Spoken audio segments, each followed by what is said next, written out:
Hello viewers, welcome back to అన్నప్రసాద channel.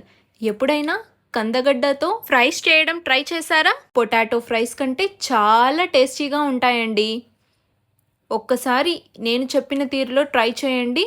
పక్కా మీరు కందగడ్డ ఫ్రైస్కి ఫ్యాన్ అయిపోవాల్సిందే. అంత టేస్టీగా ఉంటాయి. సో ఇవి హెల్దీ కూడా పొటాటోతో పోలిస్తే. సో ప్రాసెస్లోకి ఒకసారి వెళ్ళిపోదామా ఎలా తయారు చేయాలో?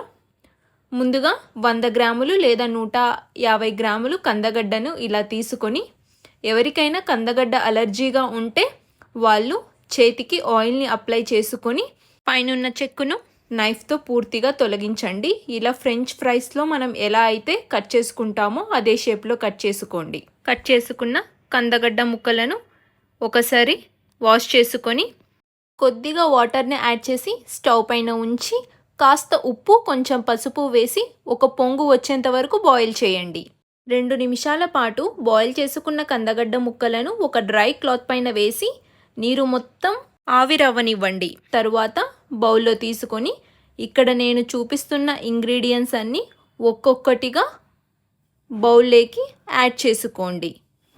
మీరు డైరెక్ట్గా కందగడ్డ ఫ్రైస్ని బాయిల్ చేశాక ఇలా బౌల్లో తీసుకుంటే మీకు అంత ఫ్రైస్ క్రిస్పీగా రావండి. కాబట్టి డ్రై క్లాత్ మీద మాయిశ్చర్ పోయేంత వరకు 2 నిమిషాల పాటు వెయిట్ చేసి తర్వాత బౌల్లో నేను చెప్పిన ఇంగ్రీడియంట్స్ అన్నీ ఇక్కడ యాడ్ చేసుకొని ఒకసారి స్పూన్తో లేదా కుదిరితే చేత్తో అయినా ఇలా పూర్తిగా కలుపుకోండి.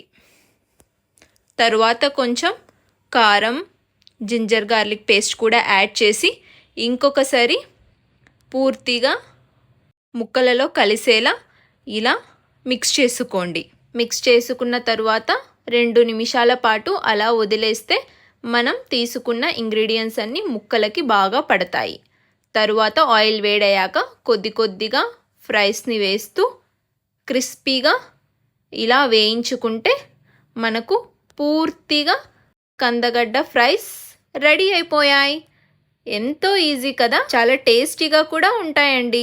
తప్పకుండా మీరు కూడా ట్రై చేయండి, అస్సలు మిస్ అవ్వకండి.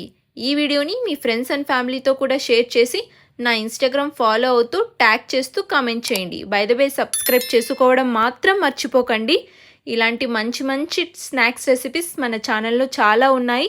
వాటి లింక్స్ కూడా డిస్క్రిప్షన్ బాక్స్లో ఇస్తాను, ఒక్కసారి తప్పకుండా చెక్ చేయండి.